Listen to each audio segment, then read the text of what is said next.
আসসালামু আলাইকুম এভরিওয়ান। আজকে আমরা আর্টিকেলের লাস্ট ক্লাস করব। আজকে আমরা আর্টিকেলের ওমিশন অফ আর্টিকেলস করব। তার মানে আর্টিকেল কোথায় কোথায় বসবে না। তোমরা ইন্টারমিডিয়েটে দেখো কোশ্চেনে থাকে যে কোথায় আর্টিকেল বসবে, আবার কিছু জায়গায় ক্রস দিতে হয়, তার মানে ওখানে আর্টিকেল বসবে না।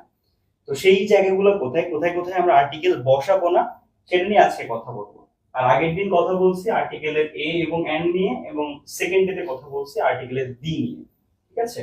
আর আজ কমিশন অফ আর্টিকেলের মধ্য দিয়ে আমরা আর্টিকেলের বেসিক যে রুলগুলো সবগুলো শেষ হবে তোমাদের ইন্টারমিডিয়েটের জন্য এবং তোমাদের এইচএসসি পরে যে তোমাদের অ্যাডমিশন সেশন সেটার জন্য। আর এই ক্লাসগুলোর রুল যদি তোমরা বাসায় মুখস্থ করে প্র্যাকটিস করো তোমাদেরকেও একবার সুযোগ দেওয়া হবে। আজকের ক্লাসে আমরা সলভ করবো না, হয়তো যদি টাইম থাকে তাহলে করবো, যদি না পারি তাহলে আমরা পরে একদিন সলভ ক্লাসের জন্য টাইম স্কেডিউল ঠিক করব, তখন আমরা সেই দিনে আর্টিকেলের উপরে যত প্রবলেম আছে আমাদের সবগুলো সলভ করার ট্রাই করব। তোমরা তোমাদের ফ্রেন্ডদেরকে মেনশন দাও, আরো আরো স্টুডেন্ট এঙ্গেজমেন্ট যেন বাড়ে এবং আমরা সবাই মিলে যেন আমরা এই লাস্টে ক্লাসটা করতে পারি, খুব ইম্পর্টেন্ট যে ক্লাসটা যেন করতে পারি। আজকে আমরা ওমিশন অফ আর্টিকেলস নিয়ে পড়বো। তার মানে কোথায় কোথায় আমরা আর্টিকেল বসাতে পারবো না, কোন নাউন বা প্রোনাউন কোথায় আমরা তার আগে আর্টিকেল বসাতে পারবো না। সেক্ষেত্রে দেখো প্রথম রুলে বলছে, রুল নাম্বার 1 এ কোনো প্লুরাল কমন নাউনের পূর্বে দি বসে না। এখন দেখো প্রথম দিন আমরা যখন কথা বলছিলাম তখন দেখো আমি বলছিলাম যে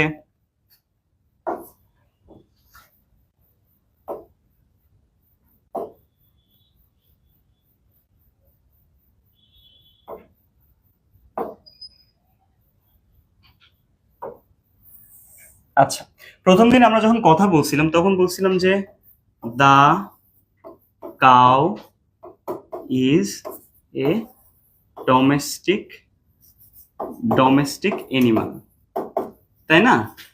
তো এইখানে দা কাউ, এই কাউটা দেখতে সিঙ্গুলার লাগছে, বাট এর আগে দা দেওয়ার জন্য এই কাউটা আসলে ইউনিভার্সালি পৃথিবীর যত কাউ আছে সবাইকে বোঝাচ্ছিল।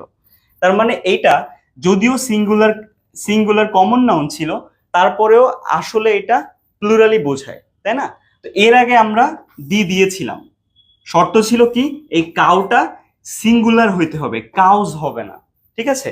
এখন যদি এই কাউ না থেকে এখানে কমন নাউনের সাথে যদি একটা প্লুরাল যোগ করে দেই, এস বাই এস যোগ করে দেই, তখন কিন্তু এই আগের দিটা কাটা যাবে।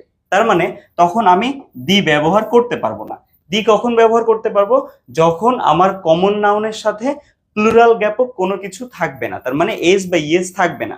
সেক্ষেত্রে সেটা যদিও সিঙ্গুলারের মতো দেখায়, বাট ওটা প্লুরালি নির্দেশ করে। কিন্তু যদি প্লুরাল দেওয়া থাকে তাহলে তুমি তার আগে দি বা এন ব্যবহার করতে পারবা না। তাহলে এটা আমাদের রুল নাম্বার 1, যে প্লুরাল কমন নাউনের পূর্বে দি বসবে না। এ দেখো যে দি কাউ ইটস গ্রাস, কিন্তু কাউ কাউজ, এ দেখো কিন্তু কাউজ ইট গ্রাস।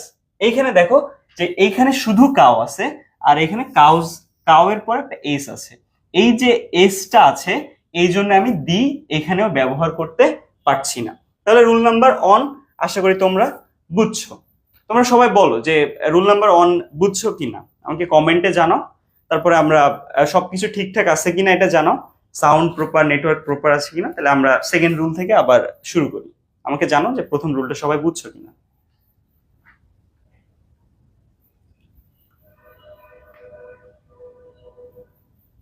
রিদওয়ানুল ইসলাম, ওয়ালাইকুম আসসালাম। আচ্ছা, আমাদের নেটওয়ার্কটা আজকেও স্লো দেখাচ্ছে। এটা নেক্সট আমরা ক্লাস যেদিন করব, রেকর্ডেড ক্লাসের পরে, ছুটির পরে যে ক্লাস করব সেখান থেকে এই প্রবলেম তোমাদের থাকবে না, এটা আমি এনশিওর করবো আর কি। আচ্ছা দেখো, সেকেন্ড রুলে বলতেছে যে মানুষ, জাতি, বাবা, মা, সন্তান জাতি অর্থে ব্যবহৃত হলে। আচ্ছা, আমরা এটা বলছিলাম না যে জাতি অর্থে এই কাউ তো ব্যবহার করছিলাম, তাই না?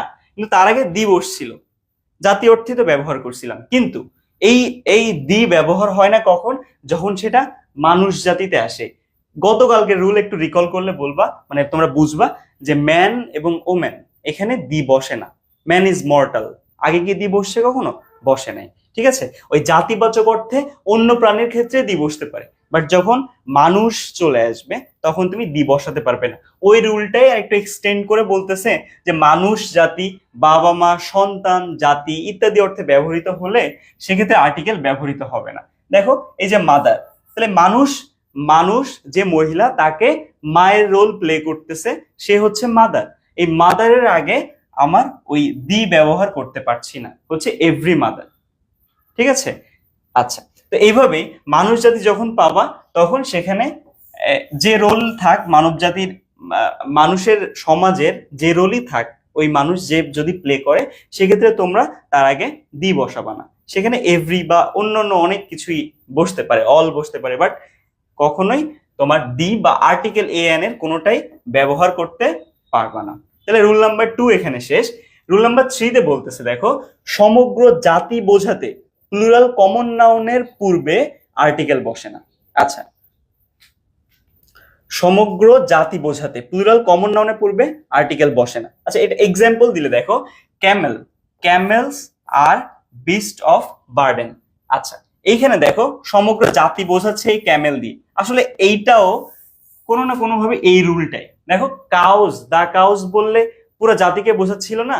তো এই জাতি যেহেতু বোঝাচ্ছে তাহলে ওই এসটা হবে না, আর এসটা হইলে দা হবে না। এটাই এইখানে যে ক্যামেলের আগে কিন্তু দি হয় নাই, তা না হয়ে ক্যামেলের পরে একটা এস যোগ হয়েছে, দুইটার যে কোনো একটা দিবা। যদি জাতি অর্থে থাকে সমগ্র জাতি বোঝায়, এভাবে যদি সমগ্র জাতি ইন্ডিকেট করা থাকে তাহলে প্লুরাল কমন নাউনের পূর্বে আর্টিকেল তোমরা বসাবা না খুব ইজিলি। এই ক্যামেলস বলতে বোঝাচ্ছে যে পুরা পৃথিবীর ক্যামেল গুলা, সেই ক্যামেলের জাতি তারা বিস্ট অফ বার্ডেন। এই এই ধরনের যখন জাতিবাচক থাকবে, যখন একেবারেই কোয়েশ্চেনেই উল্লেখ করা থাকবে, বুঝায় দেওয়া থাকবে যে এটা জাতিবাচক সর্বনাম, সেক্ষেত্রে তোমরা তার আগে কোন রকম আর্টিকেল ব্যবহার করবা না। আচ্ছা, এবার দেখো রুল নাম্বার 4 এ বলছে যে সাধারণত ম্যাটেরিয়াল নাউনের পূর্বে আর্টিকেল ব্যবহার করা যায় না। এখন ম্যাটেরিয়াল নাউন গুলো কি জানো? ম্যাটেরিয়াল নাউন গুলো হচ্ছে বস্তুবাচক বিশেষ্য। পৃথিবীতে যা কিছুর প্রাণ নাই, যা কিছুর আকার, ওজন এগুলো আছে সেগুলাই হচ্ছে বস্তুবাচক বিশেষ্য। তুমি এর মধ্যে আবার এয়ারও হতে পারে, তোমার বই, খাতা, কলম, পেন্সিল, যা কিছু জড় পদার্থ, যা কিছুর প্রাণ নেই সবই এই ম্যাটেরিয়াল নাউনের মধ্যে পড়ে। বুঝছো? এই ম্যাটেরিয়াল নাউন, নাউনের ক্লাস করলে এটা অনেক ক্লিয়ার হবে। আমি পরবর্তীতে তোমাদের নাউনের আর ভার্বের আর প্রোনাউনের এই 3টে টপিকের ক্লাস তোমাদের করানো উচিত, কারণ এইগুলো না করলে হয় কি পরে যে রাইট ফর্ম ভার্বস এর অনেক রুল দেখা যায়, তোমরা বুঝেও বুঝবা না, রুল মুখস্থ করতেছো কিন্তু জিনিসটা কিভাবে হচ্ছে এটা বুঝতেছো না। এই জন্যই এই জিনিসটা জানানো উচিত। তো আমি পরে এটা নিয়ে আরো অনেক কথা বলবো। আপাতত বুঝে রাখো যে জড় পদার্থ বা বস্তুবাচক যে কিছুই আছে পৃথিবীতে, যা কিছুই আছে সবগুলোই ম্যাটেরিয়াল নাউন। আর এই ম্যাটেরিয়াল নাউন যেখানেই দেখবা তার আগে তুমি আর্টিকেল ব্যবহার করতে পারবা না। দেখো এখানে বলতেছে gold is a precious metal, এই গোল্ডের আগে এ গোল্ড বলতেছে না, এন তো হবেই না, দাও বলতেছে না। আমরা কিন্তু ভুল করে অনেক সময় দা এখানে বসাই দেই, মনে হয় যেন দা গোল্ড বললে সমস্যা কি, বাট কোনো ম্যাটেরিয়াল নাউনের আগে আর্টিকেল বসবে না, এটা এখন থেকে মনে রাখবা। আচ্ছা, একইভাবে iron is a useful metal, এটাও দেখছো। এবার তবে নির্দিষ্টভাবে কোনো বিশেষ স্থানের পদার্থ বোঝালে দা হবে। তাহলে দেখো আমি তো আর্টিকেল নিয়ে অনেকবার যখন কথা বলছিলাম তখন এই কথাটা আমি বারবার বলছি যে দি হয় তখনই যখন ওইটা নির্দিষ্ট করে বোঝায়, কোন একটা স্পেশালিটি যখন ওর উপর প্রয়োগ করা হবে, ওর বিশেষত্ব বোঝাবে, ওর কোন একটা ইউনিসিটি বোঝাবে, তখন সেটার আগে দি বসতে পারবে।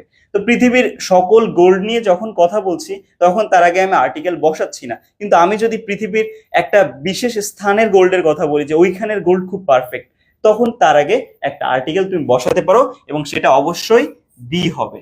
দেখছো, the gold of Mysore is pure, মানে মহীশূরের যে গোল্ড সেটা পিওর হয়।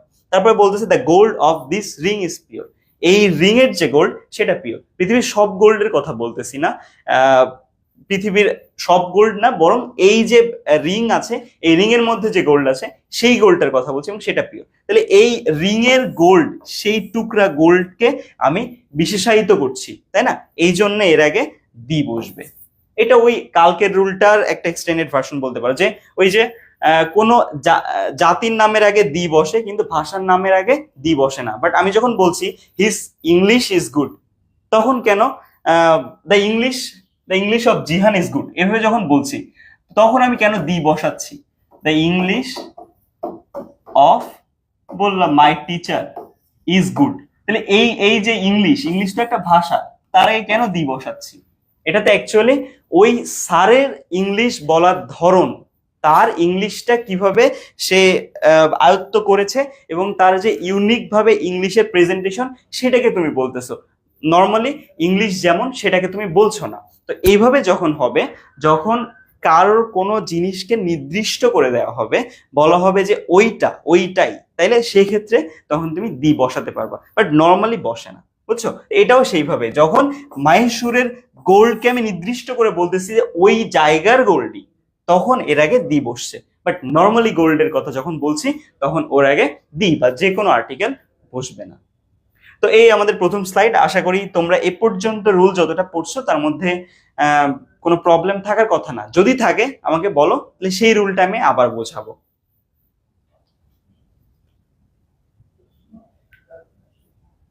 আচ্ছা, বুঝছি ভাইয়া।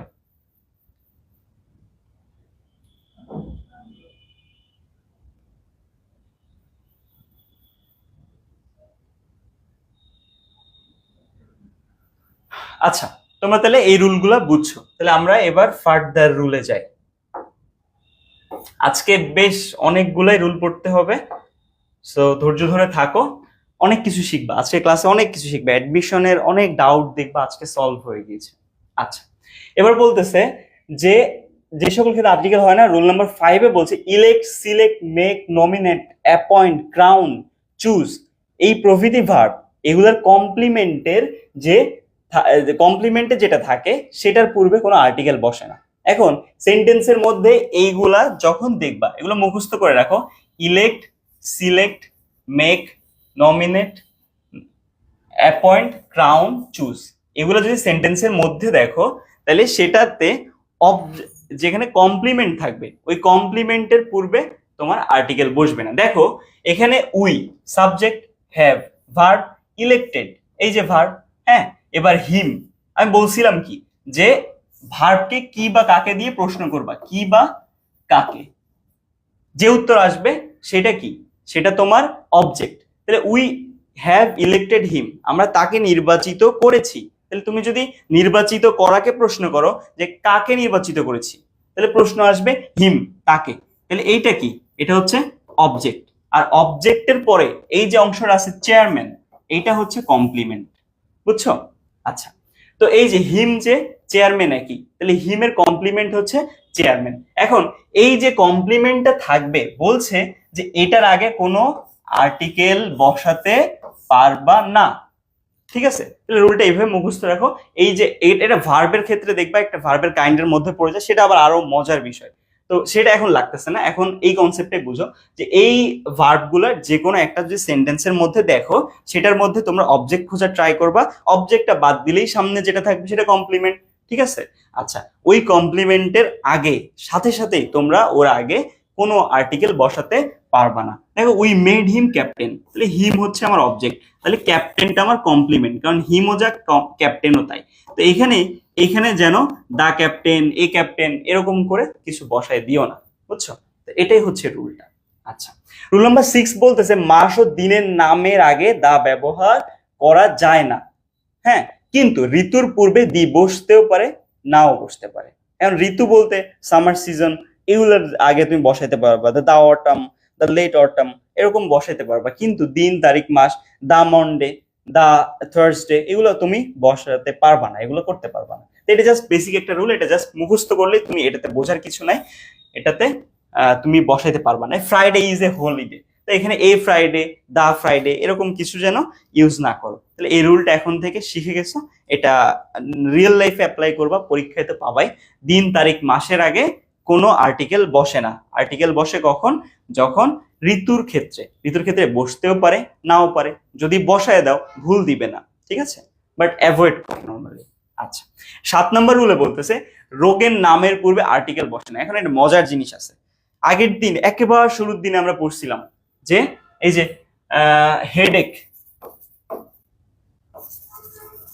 হেডেক, তারপরে কোল্ড, হ্যাঁ, তো এগুলোর আগে আর্টিকেল বসে পড়ছিলাম, তাই না? আই হ্যাভ এ হেডেক পড়ছিলাম। এখন এই হেডেকও তো একটা রোগ, তাই না? আর এখানে বলতেছে রোগের নামের পূর্বে আর্টিকেল বসে না, তাহলে কি হয়ে গেল? একই রকম হয়ে গেল। অ্যাকচুয়ালি এই হেডেকটা অ্যাকচুয়ালি ডিরেক্টলি কোনো রোগ না, এটা একটা উপসর্গ হিসাবে আসে। হেডেকের সাথে আরো 2-3টা আছে, কোল্ড, তারপরে এরকম যে নাম ফিল, এই যে জিনিসগুলো যেগুলো উপসর্গ হিসেবে আসে বা সিমটম হিসেবে আসে, এগুলোর জন্য আমরা কোনো আর্টিকেল ব্যবহার করতে পারি। বাট যখন ডিরেক্টলি একটা রোগ বোঝাবে, রোগের নাম বোঝাবে, তখন সেটাকে আমরা তার আগে আর্টিকেল দিতে পারবো না। তাহলে দেখো আই এম সাফারিং ফ্রম, দেখছো এখানে ম্যালেরিয়ার আগে এ এন কিছু আছে? নাই। দা ম্যালেরিয়াও নাই। তাহলে ডিরেক্ট রোগের নাম যখন হবে তখন তুমি আর্টিকেল ব্যবহার করতে পারবা না। আর যখন রোগের নাম না, তার সিমটম বা আমি যে লিস্টগুলো দিয়েছিলাম ওগুলোর যে কোনো একটা থাকবে, তখন তুমি ব্যবহার করতে পারবা এ বা এন। ঠিক আছে? আচ্ছা, ডায়রিয়া হ্যাজ ব্রোকেন, তাহলে এখানে দা দিতে মন চাইবে তোমার, বাট রোগের নাম যেহেতু, সেহেতু দা দিতে পারবা না। এই ডায়রিয়া বানানটা কিন্তু খুব ইম্পর্টেন্ট, এটা তোমাদের অ্যাডমিশনে অনেকবার আসে, স্পেলিং এ আসে। প্রত্যেক বছর তোমরা জানো যে ঢাকা ইউনিভার্সিটি বিসি ইউনিটে প্রত্যেক বছর একটা বানান থাকেই, অনেক বছর দেখা যায় 2টা বানান আছে। 15 মার্কের এমসিকিউ এ যদি 2 মার্কে বানান থাকে, তাহলে বুঝতে পারছো এই স্পেলিং জিনিসটা এটা কতটা ইম্পর্টেন্ট। তো এই শুধু স্পেলিং না, স্পেলিং, তারপরে তোমার সিনোনিম অ্যান্টোনিম, এগুলা থেকেই কোয়েশ্চেন আসে। এগুলো থেকে দেখা যায় প্রত্যেক বছর 3টার মতো কোয়েশ্চেন আসছে স্পেলিং, সিনোনিম, অ্যান্টোনিম, এই কয়েকটা টপিক থেকে। এখন যদি বলো ভাই এগুলো তো হিউজ একটা জিনিস, আমি কোথা থেকে পড়বো? সহজ সমাধান হচ্ছে, একেবারেই যদি না পড়ো তাহলে তোমার টেক্সট বই, ইংলিশ ফার্স্ট পেপার যে টেক্সট বই, ওইটা একবার রিডিং পড়া শুরু করো এখন। ওর মধ্যে যে ওয়ার্ডগুলো অপরিচিত লাগবে, যেগুলো বুঝবা না, ওগুলাকে মার্ক করো। পরে ওইটা থেকেই ওটা সিনোনিম কি অ্যান্টোনিম কি এগুলো বোঝার ট্রাই করো, জানার ট্রাই করো, ওগুলো একটা খাতায় নোট করো, ওগুলাই তোমার অ্যাডমিশনে কাজে লাগবে। বইয়ের যে বানানগুলো আছে যেগুলো কঠিন, ওগুলা বোঝার ট্রাই করো, ওগুলা আয়ত্ত করার ট্রাই করো, ওখান থেকে প্রশ্ন আসে অ্যাডমিশনে। আচ্ছা, 8 নম্বর রুলে বলছে যে কালেকটিভ নাউন সাধারণ অর্থে ব্যবহৃত হলে তার আগে আর্টিকেল বসে না। এখন কালেকটিভ নাউন আমরা জানি যে অনেকগুলো প্রপার নাউন যদি একসাথে কাজ করে, কোনো গ্রুপ বা ইউনিটি বোঝায়, তখন তাকে কালেকটিভ নাউন বলে। আমি বলছি যে ম্যান, ম্যান, ওম্যান। এখন এই ম্যান ওম্যান আমি ব্যবহার করলাম, আমি বললাম যে মেন, মেন। এখন বললাম যে ম্যান আর মেন, মেন তো প্লুরাল, তাহলে মেন হয়তো বা কালেকটিভ নাউন, বাট না, প্লুরালরা কালেকটিভ নাউন না, বাট সব কালেকটিভ নাউন প্লুরাল। বুঝছো? আসলে কি বিষয়টা এরকম যে অনেকগুলো প্রপার নাউন বা প্রপার নাউনের প্লুরাল ভার্সন যদি একসাথে একটা কাজ করে, যদি একটা ইউনিয়ন তৈরি করে, তখন সেটা কালেকটিভ নাউন হয়ে যাবে। কালেকটিভ ততক্ষণ পর্যন্ত হবে না যতক্ষণ না পর্যন্ত ওদের ভিতরে একটা সংঘবদ্ধতা থাকবে, একটা সম্পর্ক থাকবে। না, অনেকগুলো মানুষ স্ক্যাটার হয়ে একটা জায়গায় থাকতেই পারে, বাট সেটা কালেকটিভ হবে না। কালেকটিভ কখন হবে? ওই স্ক্যাটার্ড মানুষজন যখন একসাথে কিছু করবে। বুঝতে পারছো? আচ্ছা, তাহলে এই কালেকটিভ নাউনের উদাহরণের মধ্যে দেখো, ধরো টিম, টিম, জুরি, এই বাংলায় দেখো সংঘ, তারপরে সমিতি, এগুলো কিন্তু এই কালেকটিভ নাউনের মধ্যে।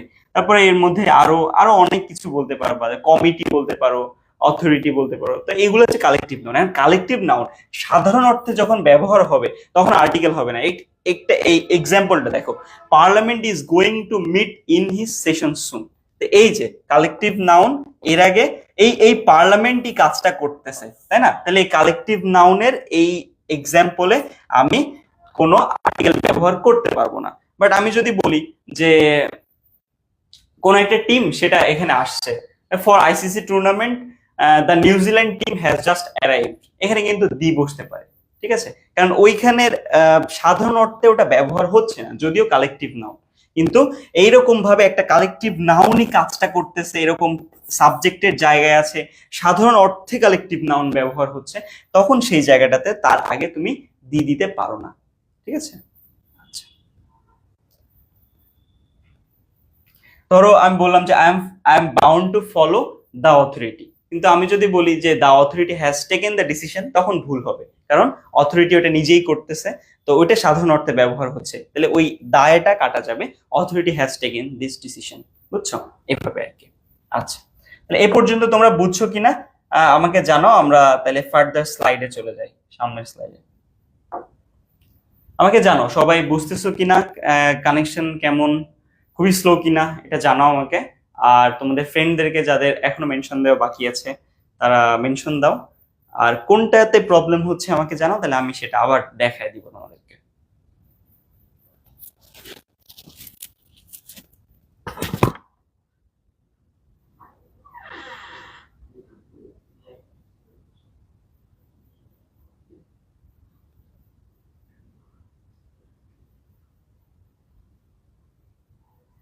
আরফাত বুঝছো?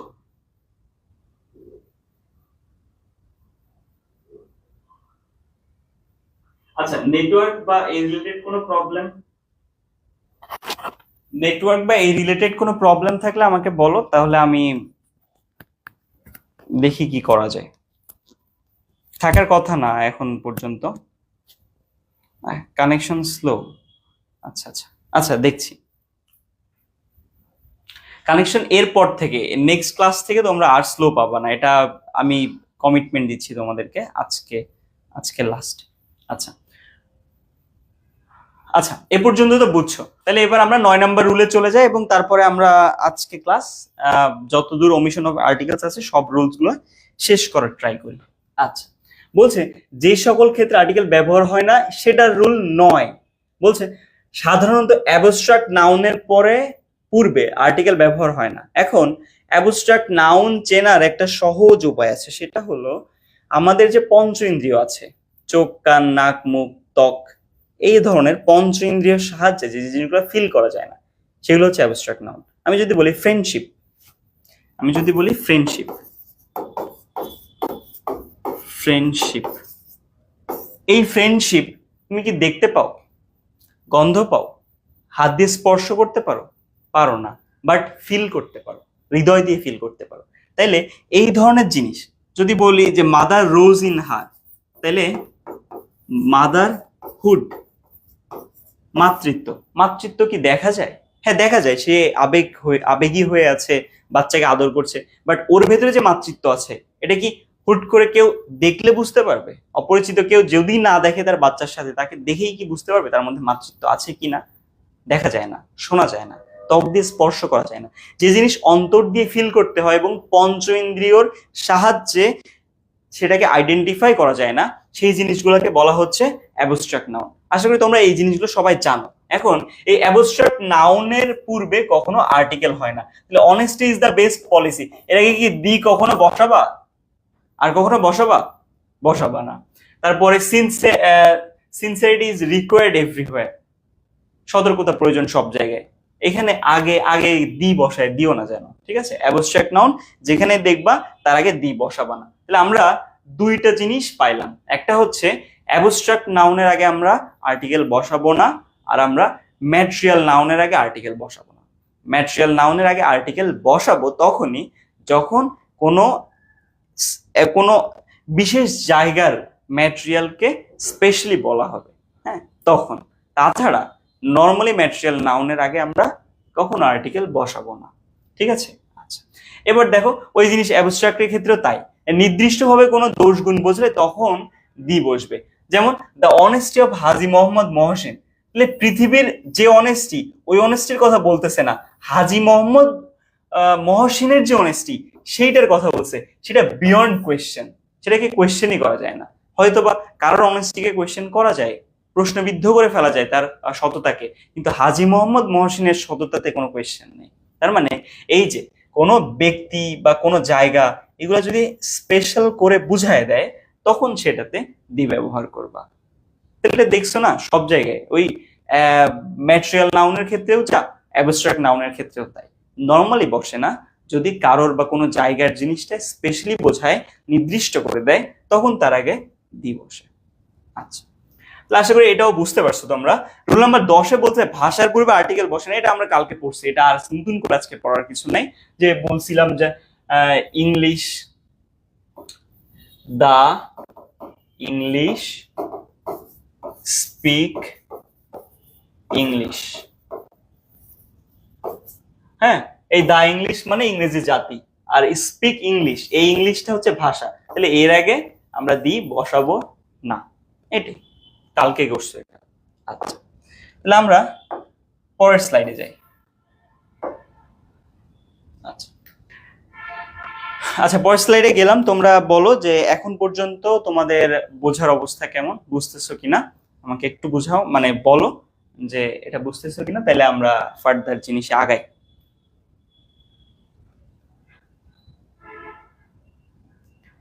আরিয়ান বলছো ক্লিয়ার।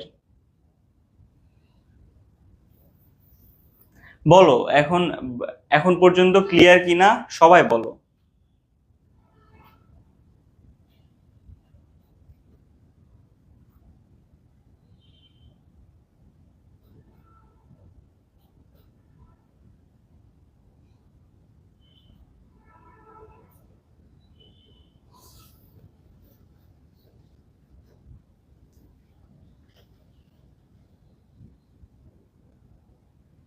আচ্ছা, বলতেছে যে নেচার যদি প্রকৃতি বোঝায় তার পূর্বে আর্টিকেল বসবে না।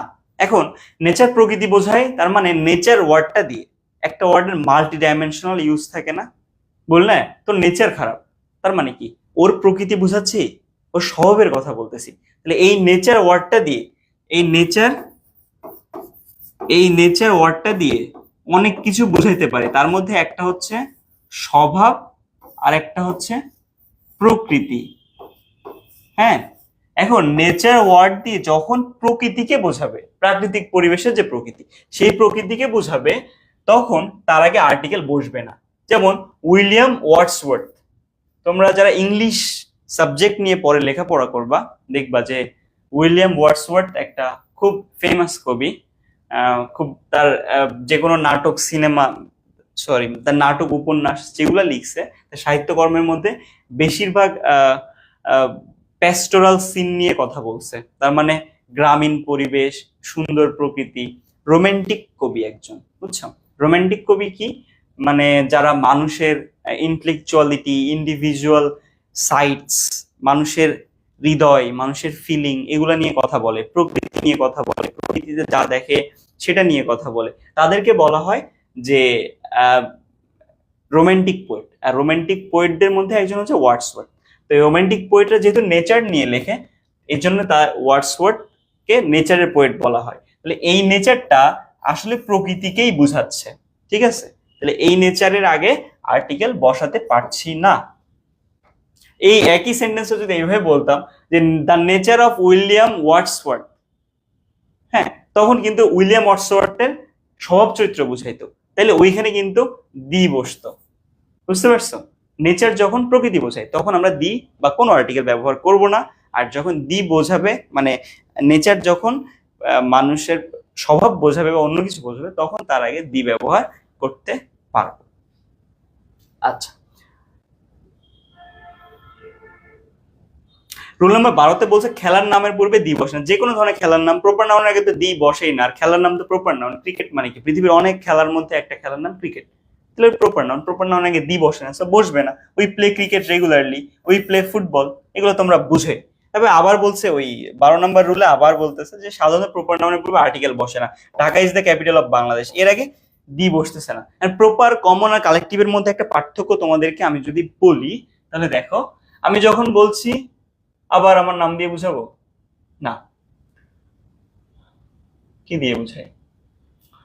ধরো আমি বললাম যে আমাদের একটা গরু আছে, গরুটার নাম মিনি।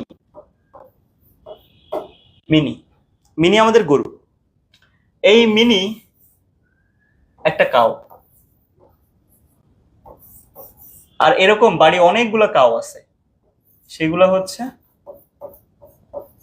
একসাথে আমাদের ক্যাটেল। এখন আমি যখন পৃথিবীর, আমি যখন কাউ ওয়ার্ডটা বলতেছি, তখন পৃথিবীর গরুর মতো দেখতে যারা, গরুর স্পেসিসে যতগুলো প্রাণী আছে সবাইকে বুঝাচ্ছি। তাইলে এটা একটা জাতিবাচক বিশেষ্য, তাই না? বাংলাতে বুঝো তোমরা, জাতিবাচক বিশেষ্য। তাহলে এই কাউ বলতে স্পেসিফিক কোনো কাউকে বুঝাচ্ছি না। তার মানে এই কাউটা, এটা হচ্ছে কমন নাউন, ঠিক আছে? এবার কমন নাউন যা, তার প্রত্যেকটারই একটা প্রপার নাউন থাকতে বাধ্য। হ্যাঁ, এখন এই কাউয়ের মধ্যে আমার বাড়িতে যেটা আছে তাকে আমি বলতেছি মিনি, তাহলে এই মিনিটা হচ্ছে প্রপার নাউন। প্রপার নাউন আর কমন নাউনের পার্থক্যটা বুঝছো? যেটার প্রপার আছে ওর একটা কমন আছে, যেটার কমন আছে সাধারণত তার একটা প্রপার আছেই। আচ্ছা, তো প্রপার গেল, কমন গেল। এবার এই কাউ অনেকগুলা মিলে যখন আমার গোয়ালে থাকতেছে তখন আমি আর কাউ বলছি না, বলছি গরুর পাল, এক পাল গরু, তখন গবাদি পশু বলছি। তাহলে এইটা তখন হয়ে যাচ্ছে কালেকটিভ। ক্যাটল, ক্যাটল মানে কি? অনেকগুলা গবাদি পশু। তাহলে বুঝছো যে প্রপার, কমন আর কালেকটিভের পার্থক্যটা আসলে কোথায় এবং কিভাবে বোঝা যায়। তাহলে এই প্রপার নাউন যেখানে থাকবে ওই প্রপার নাউনের আগে কোনো আর্টিকেল বসাবা না, ঠিক আছে? আচ্ছা, তাহলে এ পর্যন্ত যদি ক্লিয়ার হয় আমাকে জানাও যে ক্লিয়ার, তাহলে আমরা নেক্সট স্লাইডে যাই। আর যদি কোনোটাতে প্রবলেম থাকে সেটাও বলতে পারো, তাহলে আমরা সেটা আবার করব।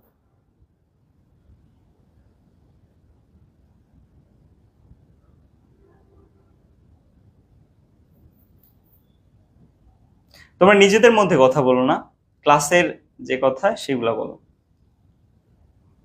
ক্লিয়ার। সাবা, সাবা কি আমাদের নতুন আসছে?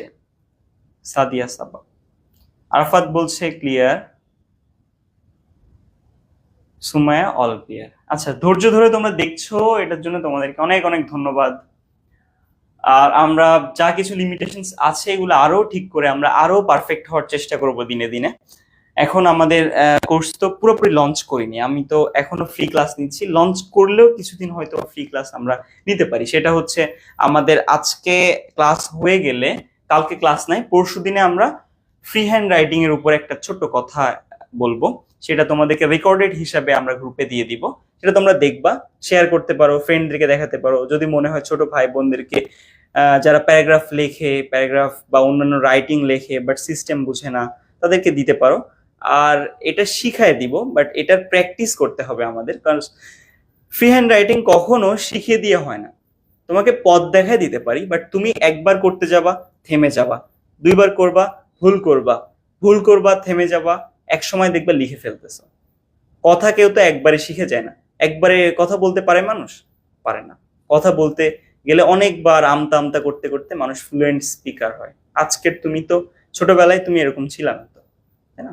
তো এই রাইটিং এর ক্ষেত্রেও এরকম, রাইটিংটা তো আরো কঠিন, মাথায় ব্ল্যাঙ্ক হয়ে যায় যে কি বলবো, কি লিখবো, কিছু আসতেছে না মাথায়। বাট দেখবা তোমার ফ্রেন্ডের মাঝখানে যখন গল্প করতেছো অনেক কিছু বলতেছো, তাই না? অনেকে তো আবার বানায় বানায় অনেক কথা বলতে পারো, মিথ্যা বলো। তো ওই তো রাইটিংটা ওরকমই, তো তোমার কল্পনাকে ব্যবহার করে তুমি বলতেছো, তাই না?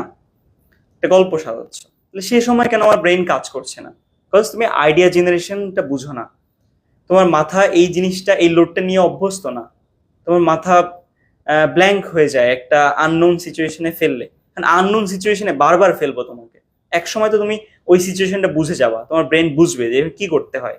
আর কিছু ক্যাটালগ আছে specific, what, which, where, how, এগুলা দিয়ে অনেক কিছু স্টার্ট করে দেওয়া যায়। এভাবে করেও আমরা শুরু করতে পারি, কি, কেন, কবে, কোথায় দিয়েও স্টার্ট করে দিতে পারি। এভাবে বলতে বলতে দেখবে 1 লাইন, 2 লাইন, 4 লাইন বলতে বলতে 10, 15, 20 লাইন পরে একবার দেখবে এসে লেখা শুরু করছো, নিজে নিজে লিখতে পারছো, গল্প কবিতাও লিখতে পারছো নিজে নিজে। তো এইগুলাই আর কি। তো এই জিনিসটা একটা লং প্রসেস। যদি বলে যে একটা বই পড়ে কারোর ফ্রি হ্যান্ড রাইটিং শেখা হয়ে যায়, তাহলে ওইটা ভুল বললে। একটা বই পড়ে শেখা হবে না। তুমি লিখবা, আটকাবা, ধরাই দিব, আবার লিখবা, আবার আটকাবা, এক সময় দেখবে এই জিনিসটা ক্লিয়ার হয়ে গিয়েছে। এবং এই জিনিসটা খুবই সিরিয়াস একটা বিষয়। ঢাকা ইউনিভার্সিটির একটা রেজাল্ট আমি তোমাদের গ্রুপে দিয়ে দিব, মানে খুবই সুন্দর রেজাল্ট। বাংলাতে, ইংলিশে, তারপরে তার জিকেতে, জিকেতে 30-এ মেবি 30 পাইছে বা 29। এটা এটা অনেক সুন্দর রেজাল্ট। সেই ছেলেটা চান্স পায়নি, কারণ বাংলাতেও রাইটিং এ সে পারছে, ইংলিশে রাইটিং এ ফেল করছে। 5-এ পাস, 20-এ সে ফেল করছে। এখন এই যে প্যাথেটিক বিষয়গুলো, এত কষ্ট করে সে প্রিপারেশন নিল, তারপরে এই ছোট্ট একটা জিনিস হয়তো বা কেউ ধরায় দেয়নি, সে ওটাতে ভালো করতে পারলো না, সারা জীবনের একটা আফসোস থেকে গেল। তো এই জিনিসটা যেন না থাকে আমাদের, আমরা শিখছি, শেখার মতো করে শিখবো, আমাদের জীবনে যেন কোনো আফসোস না থাকে, অ্যাটলিস্ট এই ইংলিশ নিয়ে। সেটার জন্য আমরা কাজ করছি, কষ্ট করব আমরা ইচ্ছা মতো নেক্সট 4 মাস। সারা জীবনে যা করতে পারি নাই তা এখন করতে হবে। আচ্ছা, তো দেখো, সুপারলেটিভ ডিগ্রির পসেসিভ কেজের পরে বসে। আচ্ছা, তো উক্ত সুপারলেটিভ ডিগ্রি এর পূর্বে আর্টিকেল বসে না, মানে বলতেছে সুপারলেটিভ ডিগ্রি, আমি বলি হি ইজ, সুপারলেটিভ ডিগ্রি আগের দিন খুব সুন্দর মতো তোমাদেরকে বলেছিলাম।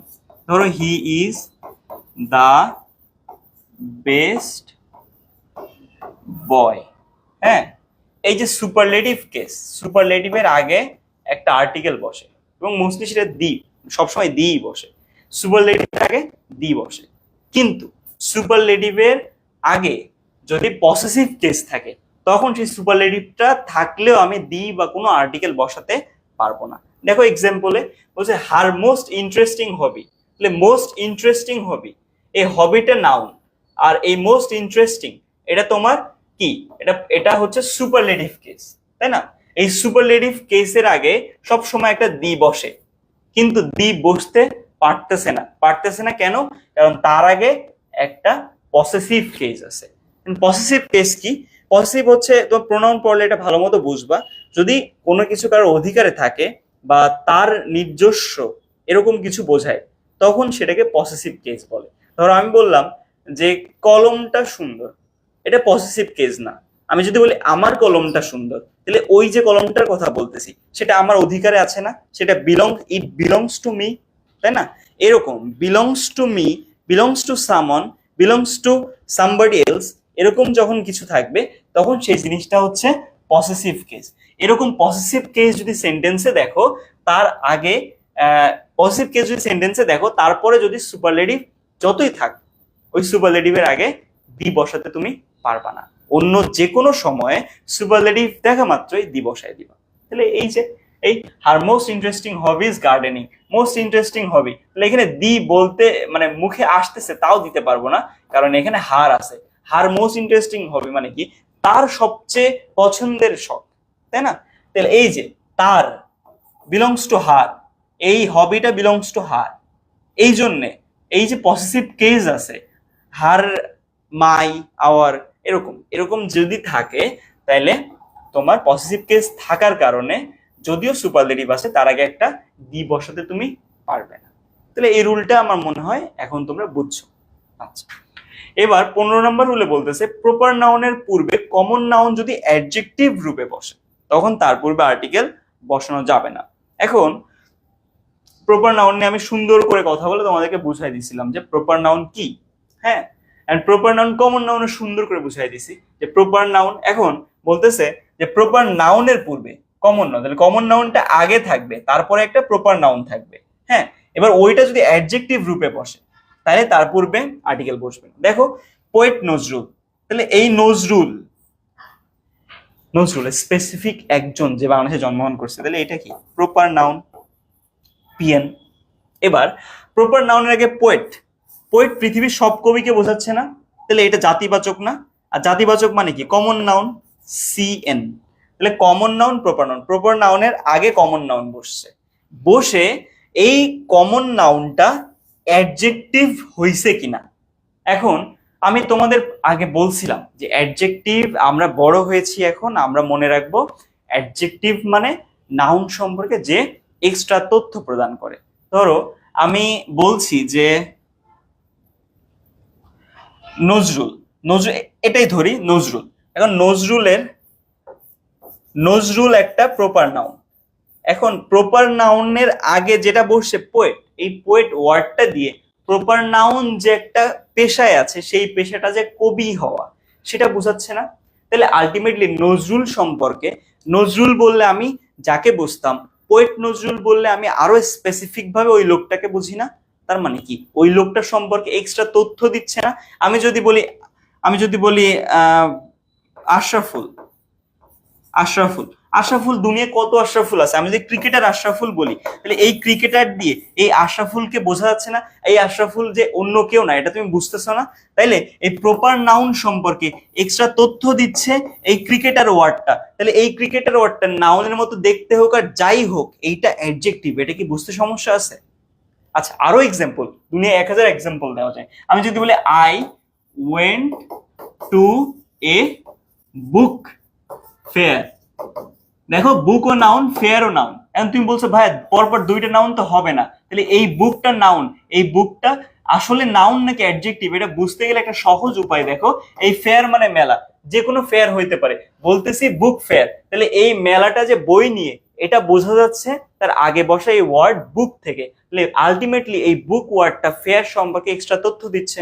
তাহলে এক্সট্রা তথ্য যখন নাউন সম্পর্কে যে কেউ দেয় সেটা কি হয়ে যায়, অ্যাডজেক্টিভ হয়ে যায়। তাহলে এই একইভাবে এই প্রপার নাউন নজরুল সম্পর্কে এক্সট্রা তথ্য দিচ্ছে এই পোয়েট ওয়ার্ডটা। এভাবে যদি প্রপার নাউনের আগে কোনো কমন নাউন বসে এক্সট্রা তথ্য দেয় বা অ্যাডজেক্টিভ হিসাবে ব্যবহার করা হয়, তখন ওই প্রপার নাউনের আগে বা সরি ওই কমন নাউনের আগে কোনো আর্টিকেল বসবে না। তাহলে দা পোয়েট নজরুল এরকম কোনো কথা হবে না, দা ক্রিকেটার আশরাফুল এরকম কোনো কথা হবে না, ক্রিকেটার আশরাফুল। আচ্ছা, তো এই পর্যন্ত বুঝছো কিনা তোমরা বলো, যে এ পর্যন্ত ক্লিয়ার আছে কিনা? তাহলে আমরা ফার্দার স্লাইডে যাই।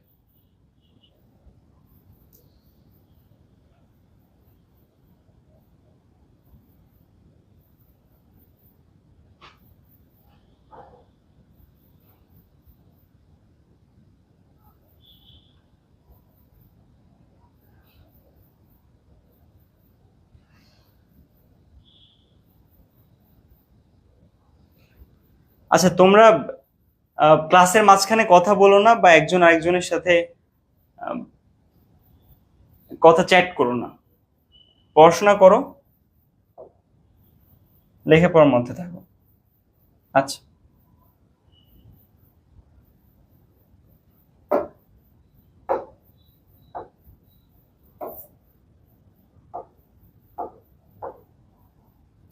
আচ্ছা 16 নম্বর রুলে বলতেছে, দেখো যে প্রফেশন, র্যাঙ্ক যখন প্রপার নাউনের অ্যাপোজিশন হিসেবে ব্যবহার করা হয়, মানে অ্যাপোজিশন আগের দিন আমি বলছিলাম যে একটা প্রপার নাউন আছে বা একটা নাউন আছে, সেটা নিয়ে যদি আরেকটা পরের ক্লজ বা ফ্রেজে ওই প্রপার নাউন বা যে কোনো নাউন নিয়ে আবার যদি রিস্টেটমেন্ট করা হয়, ওটা নিয়ে এক্সট্রা তথ্য দেওয়া হয়। যেমন আগের দিন আমরা পড়ছিলাম যে Dhaka the capital of Bangladesh, এই যে দ্য ক্যাপিটাল অফ বাংলাদেশ এই ওয়ার্ডগুলো দিয়ে আলটিমেটলি ঢাকাকেই বোঝাচ্ছে, তাই না?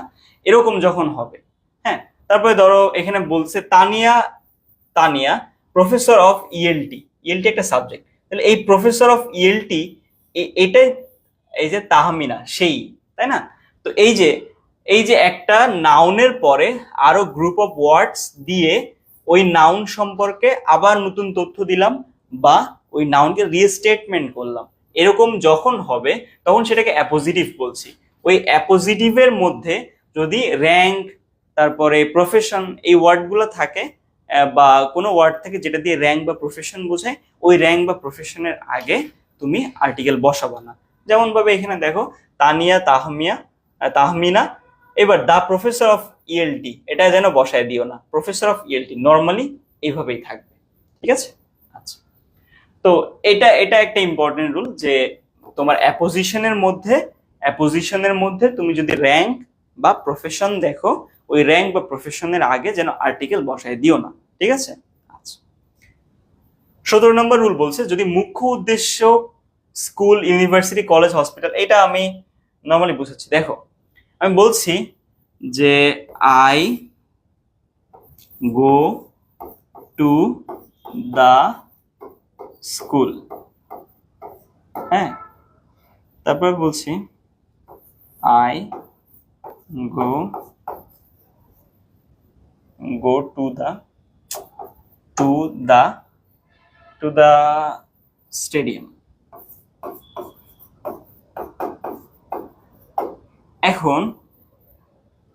এখন তুমি যদি এই আই যদি একজন স্টুডেন্ট হয়, হ্যাঁ, আই যদি একজন স্টুডেন্ট হয়, তাহলে তার স্কুলে যাওয়া ফরজ, সেই স্কুলে এমনিই যাবে, হ্যাঁ। যদি সে নিত্য সম্বন্ধীয় থাকে ওই নাউনটার সাথে, মানে স্টুডেন্ট, তার কাজ তো স্কুলে যাওয়া, সে তো স্কুলে যাবেই। সে যদি স্কুলে যায় তাহলে ওই স্কুল ওয়ার্ডটার আগে আর্টিকেল আমরা ব্যবহার করব না। বাট যদি আয়ের জায়গায় যদি আমি বলি যে ধরো একজন মানুষ, ধরো my father go to the school, এইখানে তুমি দি বসাতে পারবা। যদি তোমার বাবা শিক্ষক না হয়, স্কুলে কারা যায়? শিক্ষক যায়, স্টুডেন্টসরা যায়।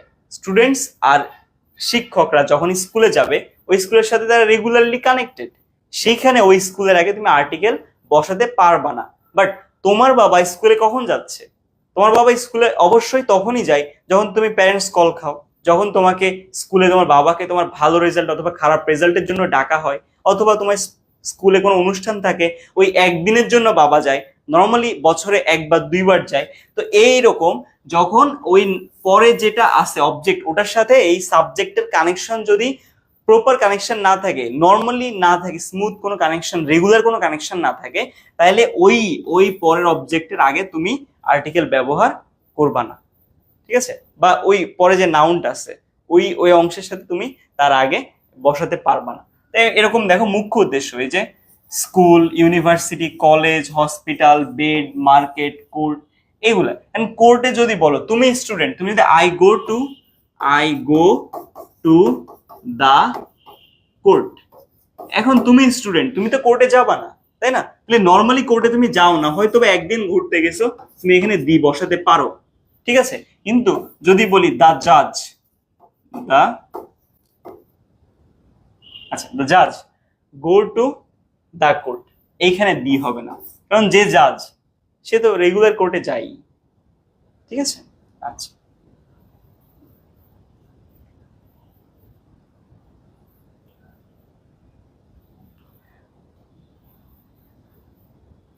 জাজ। আচ্ছা, তারপরে বলছে যে আল্লাহ, আল্লাহ গড, এগুলোর পূর্বে সাধারণত আর্টিকেল বসে না, কারণ আল্লাহ গড, আল্লাহ ইজ অলমাইটি, আল্লাহ ক্যান হেল্প আস, এটা এটা জাস্ট মনে রাখো। আগের দিন আমরা একটা লিস্ট দিছিলাম, ওর মধ্যে ছিল যে কোথায় আর্টিকেল ব্যবহার করবা, কি কি, কোরআন, ওখানে আরো অনেক গ্রন্থের কথা ছিল। বাট আল্লাহ গডের পূর্বে আর্টিকেল বসে না, এটা জেনে রাখো যে আল্লাহ গড এটা থাকলেই যে god helps those who help themselves, তাহলে এই দেখছো গডের আগে আর্টিকেল বসে নাই, বসাতে পারবা না। আল্লাহ গড এই ওয়ার্ড গুলো থাকলে তার আগে আর্টিকেল বসাবা না। আচ্ছা, তাহলে এই পর্যন্ত তোমরা আমাকে বলো যে ক্লিয়ার কিনা। ক্লিয়ার যদি থাকি আমরা, তাহলে আমরা নেক্সটে যাই, আমাকে জানো এ পর্যন্ত ক্লিয়ার?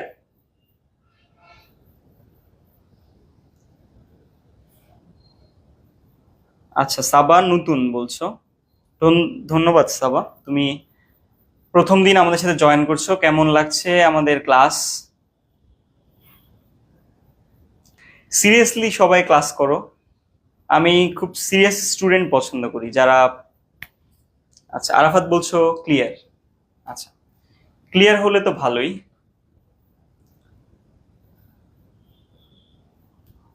দেখি তোমরা কতটা ক্লিয়ার, এটা আমি বুঝবো তোমাদের যেদিন সলভ ক্লাস দিব, সলভ ক্লাসে দেখি কেমন পারফর্ম করো। আমি যখন ডেকে ডেকে জিজ্ঞেস করবো যে আরাফাত এটার আনসার কি হবে, তখন ভুল করো কিনা সেটা দেখার বিষয়।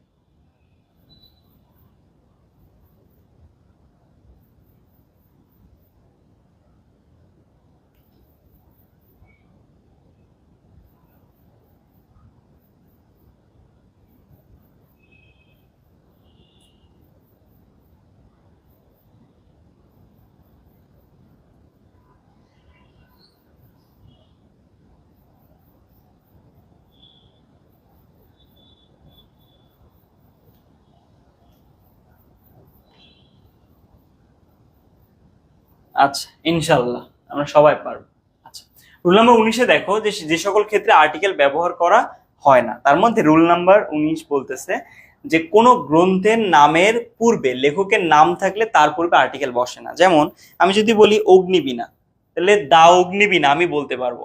বাট আমি যদি বলি রবীন্দ্রনাথ অগ্নিবীণা, অগ্নিবীণা কি, না না সরি, এটা তো কাজী নজরুল ইসলামের লেখা, কাজী নজরুল ইসলাম অগ্নিবীণা, তখন কিন্তু ওই দি বা আর্টিকেল ব্যবহার হচ্ছে না। তাইলে কোনো কোনো গ্রন্থের নামের আগে আর্টিকেল ব্যবহার করতে পারো, কিন্তু যদি ওই গ্রন্থের নামের আগে যে লিখছে তার নাম দেওয়া থাকে, তাহলে সেক্ষেত্রে আর্টিকেল ব্যবহার করতে পারবা না। এই পোয়েটিক্স একটা বই, পোয়েটিক্স বইটা হচ্ছে অ্যারিস্টটলের, এটা পুরোপুরি কবিতা কেমন হওয়া উচিত সেটা নিয়ে লেখা। এই বইয়ে পোয়েটিক্স বইয়ে অ্যারিস্টটল লিখছে, এই পোয়েটিক্স বইটা অ্যারিস্টটলের, তাহলে অ্যারিস্টটলের পোয়েটিক্স বই, তাহলে এইখানে এর আগে কিন্তু দি বসাবো আমরা না। তারপরে এডিপাস রেক্স, এডিপাস রেক্স একটা ইন্টারেস্টিং গল্প, ইংলিশ ডিপার্টমেন্টে যারা পড়বা তারা পরে পড়বা, এটা ট্র্যাজেডি।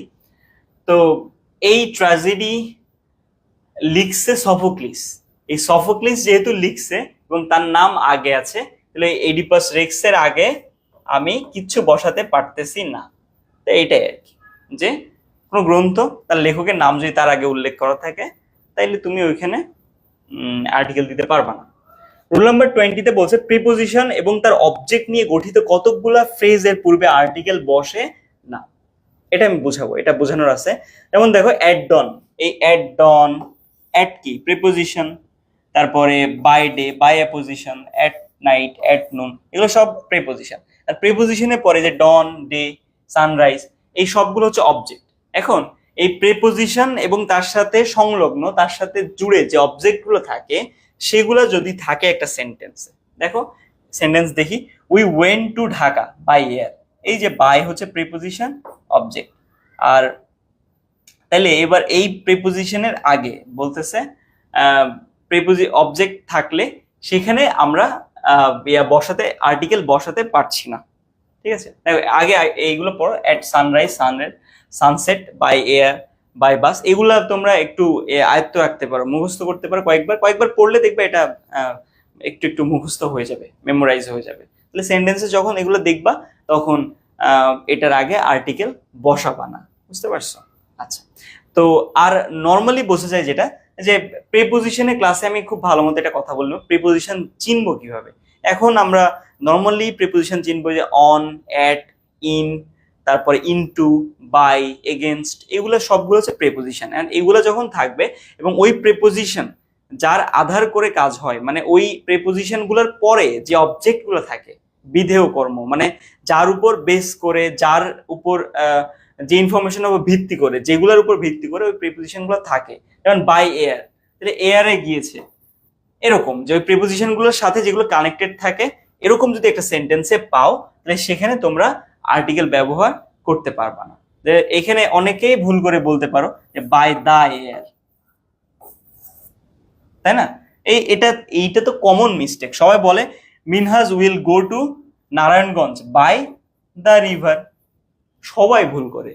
ইভেন এই জিনিসটা, এটা আমরাও যখন বলতাম, আমিও যখন বলতাম, এটা স্পোকেন ইংলিশে চলে আসতো, by the river, he is standing by the river. দেখো, মানে তুমি নিজে একটু চিন্তা করো, সবাই মোটামুটি আমরা এই ভুলটা ব্যবহার করি। বাট এই প্রিপোজিশন যখন থাকবে, তারপরে অবজেক্ট থাকলে, এর মাঝখানে কোনো আর্টিকেল এখন থেকে আর বসাবো না, ঠিক আছে? কারণ প্রিপোজিশন এর পরে আর্টিকেল গুলা হবে না, আচ্ছা, সাথে সাথে আর কি। তো এই রুল পর্যন্ত বুঝছো আশা করি। আর যদি না বুঝো আমাকে বলো, না বুঝলে এই রুলটা আবার ক্লিয়ার করে দিব, আর যদি বুঝো তাহলে আমরা পরের রুলগুলোতে যাবো।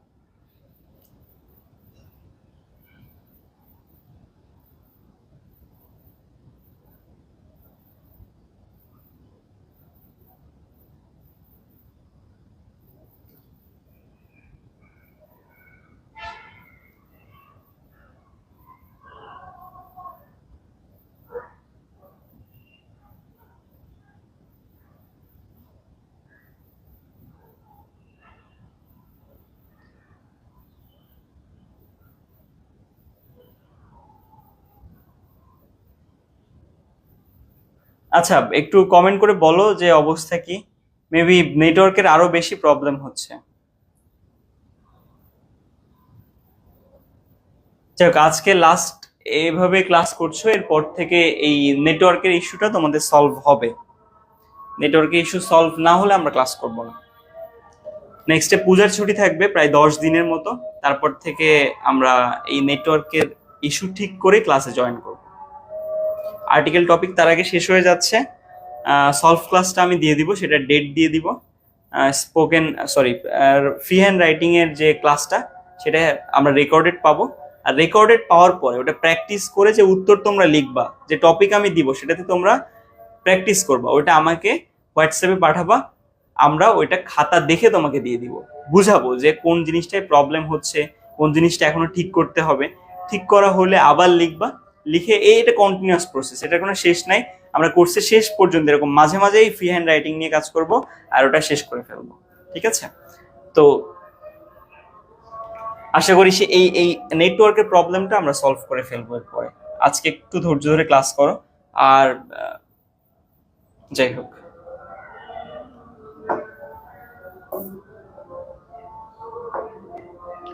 আচ্ছা, 21 নম্বর রুলে বলতেছে যখন কোনো কাউন্টেবল সিঙ্গুলার নাউন দিয়ে পসেসিভ প্রোনাউন বা এই পসেসিভ প্রোনাউন গুলো বলছে, তোমরা যদি খুঁজে না পাও পসেসিভ প্রোনাউন কোনগুলা, দেখছো my, our, his, her, your, its, their, এর স্থান কাল পরম্পরা বোঝাতে পসেসিভ পসেসিভ এটা হচ্ছে আবার এক্সাম্পল। পসেসিভ কেমন? পসেসিভ বোঝাবে তখন কোনো আর্টিকেল বসবে না। আচ্ছা, রুলটা কঠিন লাগলে আমি বুঝিয়ে দিচ্ছি। রাজন রাজন বট সজলস কার, তাই না? রাজন একজন ব্যক্তি, সজল একজন ব্যক্তি। বলতেছে যে এই যে পসেসিভ দিয়ে সজল, সেটা পসেসিভ না? একজনের ব্যক্তির অধিকারে থাকা কারের কথা বলতেছে না? এই কার বিলংস টু কি? সজল। তাহলে এরকম যখন বিলংস টু হবে, ওই ওই যে পসেসিভ আছে ওইটা দিয়ে যদি ওর পরে সিঙ্গুলার কাউন্টেবল নাউন, কার গোনা যায় না, তাহলে এটা সিঙ্গুলার আর কাউন্টেবল নাউন। তাহলে এই সিঙ্গুলার কাউন্টেবল নাউনটা পসেসিভের স্থান কাল পরম্পরা বুঝাচ্ছে না? কেন বুঝাচ্ছে? দেখো, সজল রাজন বট সজলস কার, তাহলে সজলের কার রাজন নিয়েছিল, তাই না? তাহলে রাজনের কার এটা এটা এটা নিয়েছে কে? সজলের কার নিয়েছে কে? রাজন। তাহলে এটা এটা পরম্পরা বুঝাচ্ছে। আচ্ছা, স্থান বুঝাচ্ছে দেখি, হি লার্নড ফাহিম ও লেন্ট ফাহিম পেন্স ইয়েস্টারডে। এবার দেখো এটাতে এই যে ফাহিমস পেন, ফাহিম হচ্ছে পসেসিভ, কারণ ফাহিম দিয়ে এই ফাহিমের পেনের মালিককে বোঝাচ্ছে, তাই না? তাহলে পেনের মালিক ফাহিম, তাহলে ফাহিম দিয়ে পেনের মালিককে বোঝাচ্ছে। এবার দেখো এরপরে যে ইয়েস্টারডে ওয়ার্ড, এই ওয়ার্ডটা দিয়ে এই যে এই পেন ধার করা হয়েছিল যেটা, সেটা ডেট বোঝাচ্ছে না? তাহলে আলটিমেটলি দেখো এই পেন এটা হচ্ছে সিঙ্গুলার কাউন্টেবল নাউন, এটা দিয়ে পসেসিভ প্রোনাউনের স্থান কাল পরম্পরা বোঝাচ্ছে, পসেসিভ প্রোনাউনের এটা কাল বোঝাচ্ছে, তাই না? এই জন্যে এইসব জায়গায় এগুলার আগে কোনো আর্টিকেল বসে না। যেমন a pen, the pen, in the yesterday, in the night, এরকম বলতে পারবা না, দা নাইট এগুলো বলতে পারবা না। ঠিক আছে? তো এটাই বলতেছে যে এই ক্ষেত্রে আর্টিকেল ব্যবহার হবে না যখন পসেসিভ প্রোনাউনের স্থান কাল পাত্র বা পরম্পরা এগুলো যখন বুঝাবে, সেই জায়গাটাতে যেটা দিয়ে বোঝাবে ওইটার আগে তুমি আর্টিকেল ব্যবহার করতে পারবে না। বুঝতে পারছো?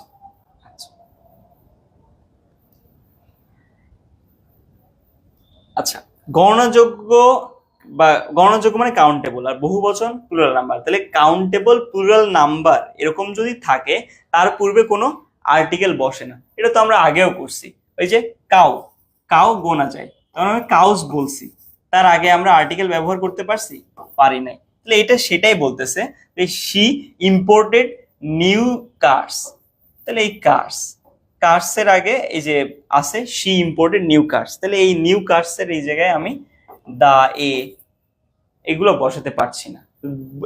যদি এই কার থাকতো তাহলে দেখো কাউন্টেবল নাউন হইতো, প্লুরাল না হইতো কি তখন? সিঙ্গুলার। তখন এই যে অ্যাডজেক্টিভের আগে বসাতে পারতাম।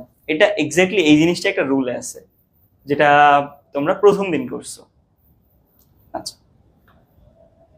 she bought old mobiles for other purposes। তাহলে এই যে ওল্ড মোবাইলস, তাহলে এর আগে ওল্ড, দা ওল্ড এগুলো কিন্তু বলতে পারছো না। ঠিক আছে?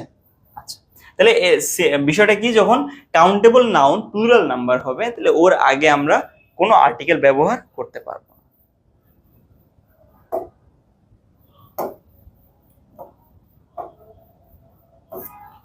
আচ্ছা, 22 নম্বর রুলে বলছে একটি মাত্র দ্বীপ বা পর্বতের নাম বোঝালে দা বসে না।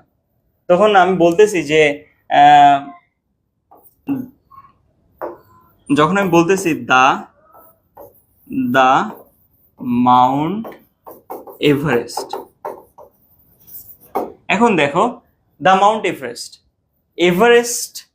এভারেস্ট একটা পর্বত, পৃথিবীতে একটাই আছে, তাহলে এর আগে আমি দি ব্যবহার করতে পারবো। আরেকটা জিনিস দেখো তো, দা হিমালয়াস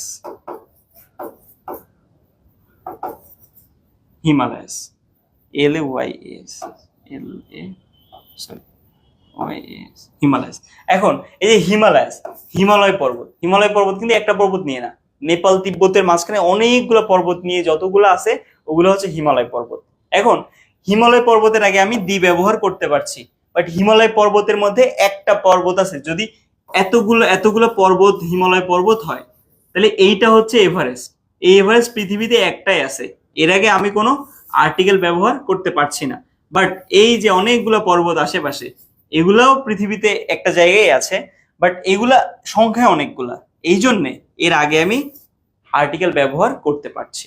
তাহলে পার্থক্যটা বুঝছো, যে একটি মাত্র দ্বীপ বা একটি মাত্র পর্বতের নাম যদি হয় সেখানে দ্বীপ বসে না। দেখছো, সন্দ্বীপ বাংলাদেশে একটাই আছে, একটা দ্বীপ। এভারেস্ট একটাই আছে। এরকম যখন থাকবে তখন আমরা দ্বীপ ব্যবহার করতে পারবো না, কিন্তু যদি অনেকগুলো থাকে তখন ব্যবহার করতে পারবে। যে হিমালয়াস অনেকগুলো আছে, এই জন্য ব্যবহার করতে পারছি। এবার 23 নম্বর রুলে বলছে প্রপার নাউনের পর আগে দি বসে না, এটা আমরা আগেই পড়ছি। যে দা ক্রিকেটার, আমি বলি যে Jihan is a good boy, তাই ওর আগে কি দি বসাবো? অবশ্যই বসাবো না। তো প্রপার নাউনের আগে আর্টিকেল কখনো বসে না, আর দি তো বসবেই না। তাহলে my brother lives in London, এখানে লন্ডন হচ্ছে ইংল্যান্ডের একটা শহরের নাম, তাহলে এখানে একটা দি বসাইতে যদি ইচ্ছা করে কিন্তু হবে না, এখানে বসবে না। প্রপার নাউনের আগে দি বসবে। আচ্ছা, তো এইগুলো সহজ রুল ছিল। আমরা একটু পরে যাই। আনকাউন্টেবল নাউনের পূর্বে দি বসে না, কারণ দেখো সুগার। আনকাউন্টেবল নাউন কি বলছিলাম আগের দিন, যেগুলো গোনা যায় না। সুগার গোনা যায় না, যদি এক প্যাকেট চিনি বলি তখন গোনা যায়, বাট নর্মালি সুগার যখন বদলি তখন কি আসলে গুনে বলি না। সুগার গোনা যায় না, এক মুঠো চিনি তখন গুনতে পারি, এক মুঠো, দুই মুঠো, তিন মুঠো। কিন্তু নর্মালি সুগার এটা হচ্ছে ম্যাটেরিয়াল নাউন, গোনা যায় না। আর এর আগে পড়ছিলাম কি ম্যাটেরিয়াল নাউনের আগে আর্টিকেল বসে না, তাহলে এই রুলটা তো ওই রুলটাই, যে আনকাউন্টেবল নাউন ম্যাটেরিয়াল নাউন যেগুলো সেগুলাতে তোমার আর্টিকেল বসছে না। দেখো, নিশাত ইজ ফন্ড অফ টি, তাহলে যে টি হচ্ছে কি আনকাউন্টেবল, তাই না? এর আগে ফন্ড অফ দা টি আছে নাই, বসবে না। তারপরে 25 নম্বর রুলে বলছে কমন নাউন অ্যাডজেক্টিভ ও সংখ্যা দিয়ে বিশেষিত হলে আর্টিকেল বসে না। কারণ কমন নাউন দেখো বয় হচ্ছে একটা কমন নাউন, বয়ের মধ্যে রহিম করিম অনেকেই থাকতে পারে। এখন এই বয় কমন নাউনটা ইচ এই ওয়ার্ডটা দিয়ে বিশেষিত হয়েছে, তাই না? কারণ এই বয় অনেকগুলা হইলেও ইচ বয় বলতে প্রত্যেক, ওই সকল বালকের প্রত্যেককে বলা হয়েছে না? তাইলে এভাবে যখন কমন নাউন কোনো ওয়ার্ড দিয়ে বা সংখ্যা দিয়ে, ইচ মানে কি প্রত্যেক একজন, তাই না? তো এভাবে সংখ্যা বা অ্যাডজেক্টিভ এর যে কোনো কিছু দিয়ে যদি বিশেষায়িত হয় তখন ওই কমন নাউনের আগে আর্টিকেল বসবে না। বাট আর্টিকেল কিন্তু বসে, ধরো ইচ অফ দা বয়, এখানে কিন্তু আর্টিকেল বসছে। এখন তুমি বলতে পারো ভাই এখানে কেন বসছে? দেখো রুলে আমি বলছিলাম অফ প্লাস পরে একটা নাউন, হ্যাঁ, অফ প্লাস পরে একটা নাউন থাকলে এর মাঝখানে আর্টিকেল বসে। মনে করে দেখো, আমরা প্রথম দিন পড়ছিলাম এটা। তো এই আর কি, এ পর্যন্ত। আর আরো দু একটা রুল আছে আমাদের, কোথায়? আর আরেকটা রুল হচ্ছে ম্যাগাজিনের পূর্বে দি বসে না, দা অবজারভার, তাই না? তোমার দা সংবাদপত্রের নামের আগে এটা কেন তোমার রুলে দেওয়া, কারণ হচ্ছে সংবাদপত্রের নামের আগে দা বসে। দা ডেইলি ইত্তেফাক, তাই না? প্রত্যেকটা সংবাদপত্রের নামের আগে দি বসে। দা ডেইলি স্টার, দা ডেইলি সান। আর সংবাদপত্রের মতোই দেখতে লাগে ম্যাগাজিন গুলা, তাই না? এখন ম্যাগাজিন যদি বুঝে যাও তাহলে তার আগে আর্টিকেল ব্যবহার করবা না। যেমন দেখো, I read Dhaka digest regularly, Dhaka digest একটা ম্যাগাজিনের নাম, যেহেতু ম্যাগাজিনের নাম তাহলে এটাতে এর আগে আমরা আর্টিকেল বসাতে পারবো না। বাট ঢাকা ডাইজেস্ট যদি একটা পেপারের নাম হইতো তখন কিন্তু দি বসতে পারতো। তাহলে ম্যাগাজিনের নাম কোনটা, কোনটা পেপারের নাম, এটা বুঝতে হবে তোমাকে, আর বুঝে আর্টিকেল ব্যবহার করতে হবে। একটা সহজ জিনিস হচ্ছে যদি কোনো ম্যাগাজিন পাও, হ্যাঁ, দেখবা ওই ম্যাগাজিনটা কোনো একটা শহরের নামে থাকতে পারে, বুঝছো? কিন্তু যদি কোনো পেপারের নাম পাও তাহলে তার আগে দুইটা জিনিস পাবা, একটা যে ইউনিভার্সালিটি থাকে, দেখো ইত্তেফাক, ভোরের কাগজ, তারপরে জনকণ্ঠ, দৃষ্টিপাত, প্রথম আলো, এগুলোতে কি কোনো শহর বা স্পেসিফিক কোনো জায়গার কথা বলে? নর্মালি কিন্তু বলে না, কারণ সংবাদ সব জায়গায়, পৃথিবীর সব জায়গায়। তাহলে ইউনিভার্সালিটি থাকে। আরেকটা সহজ জিনিসের সামনে পরে ডেইলি থাকে, the daily Ittefaq, the daily Dawn, এরকম, বুঝছো? এই ডেইলি ওয়ার্ডটা দেখলে বুঝবো ওটা ম্যাগাজিন না, ওটা হচ্ছে সংবাদপত্র। সংবাদপত্রের আগে দি বসবে আর ম্যাগাজিনের আগে তোমার দি বসবে না। এটা কিন্তু খুব ইম্পর্টেন্ট একটা রুল। তো এটার মাধ্যমে আমাদের অমিশন অফ আর্টিকেল চ্যাপ্টারটা মোটামুটি শেষ। এবার একটু দেখবো একটা জিনিস, সেটা হচ্ছে কয়েকটা রুল আছে, সেটা হচ্ছে যে একটা আর্টিকেল কখন কয়েকবার আর্টিকেল হবে কখন, সেগুলো আমরা দেখবো। হচ্ছে একাধিক অ্যাডজেক্টিভ ব্যক্তি বস্তুর গুণ প্রকাশ করলে তখন প্রথম অ্যাডজেক্টিভে পড়বে অ্যান বসবে। যেমন Sufia has a blue and white dress, তাহলে এই ড্রেসের, দুইটাই ড্রেসের কথা বলতেছে না, দুইটাই এই ব্লু দিয়েও ড্রেসের কথা বলছে, হোয়াইট দিয়েও ড্রেসের কথা বলতেছে, বাট এই ব্লু ড্রেস, হোয়াইট ড্রেস, দুইটা আলাদা রকম ড্রেসের কথা, বাট এই মাঝখানে অ্যান্ড দিয়ে, দুইটা কালারের মাঝখানে অ্যান্ড দিয়ে অনেকগুলো ড্রেসকে বোঝাচ্ছে।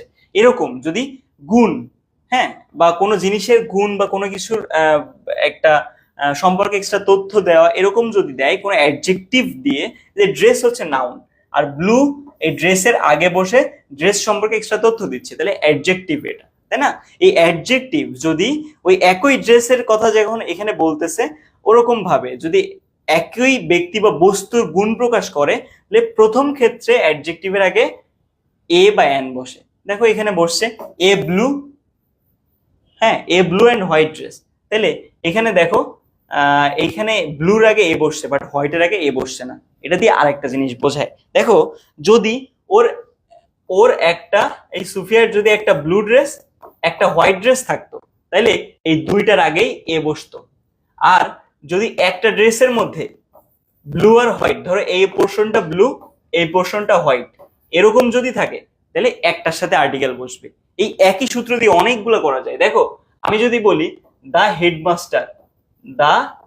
হেডমাস্টার, ধরো এটা headmaster, and the chief guest, হ্যাঁ, চিফ গেস্ট হ্যাভ অ্যারাইভড, তাহলে বুঝবা এই দা হেডমাস্টার একজন আর দা চিফ গেস্ট আর একজন।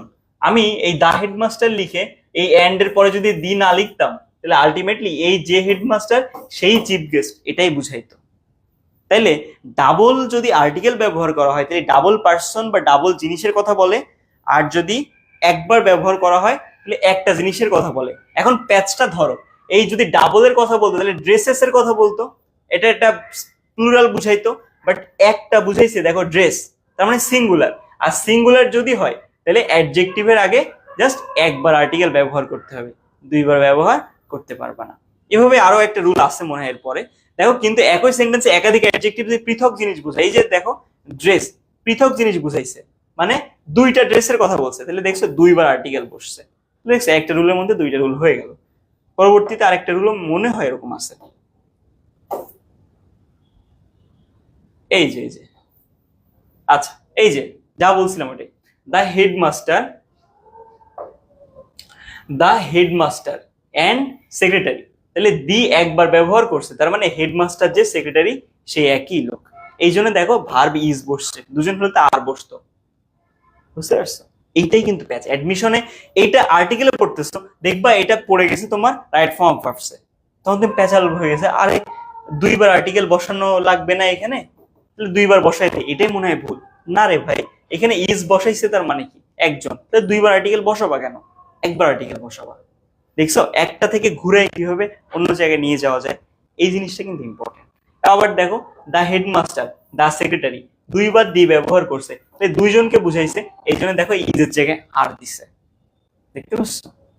তাহলে এইভাবেই ট্রিকি জিনিসগুলো তোমাদের অ্যাডমিশনে আসে। এইচএসসি তে এত ট্রিকি দেয় না, এরকম জিনিস দেয় না যেটা তুমি ইয়া হইতে পারো, প্রবলেম পড়তো। কারণ অ্যাডমিশনে সরি এইচএসসি তে তুমি এই জিনিস আর্টিকেলের প্রশ্নে পাবা। আর্টিকেলের প্রশ্নে মানে কি, তুমি আর্টিকেলে ভুল আছে এটা কিছু একটা পাবা, আর্টিকেলে ভুল আছে ড্যাশের জায়গায় হয় আর্টিকেল হবে, না হলে হবে না। কিন্তু অ্যাডমিশনে যখন দেবে তখন এটা রাইট ফর্ম ভার্বস এর রুলের মধ্যে ঢুকাই দিবে। তখন তুমি আর্টিকেল নাকি রাইট ফর্ম ভার্বস কোনটা ভুল কোনটা ঠিক করব এটা নিয়ে প্যারায় পড়ে যাওয়া।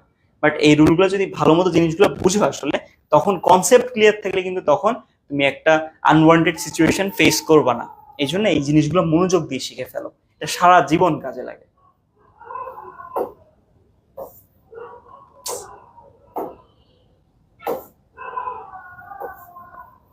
আচ্ছা, আর লাস্ট দুইটা রুল, এটা হইলে আজকে ক্লাস আমাদের শেষ। আমরা অনেক ক্লাস করলাম, আজকে 1 ঘন্টা 16 মিনিট হয়ে গেল। এই লাস্ট দুইটা রুলের মাধ্যমে আজকে আমরা ক্লাস শেষ করব। তোমাদের কেমন লাগছে আমাকে জানাও। আর নেটওয়ার্ক এখন কি অবস্থা একটু বলো।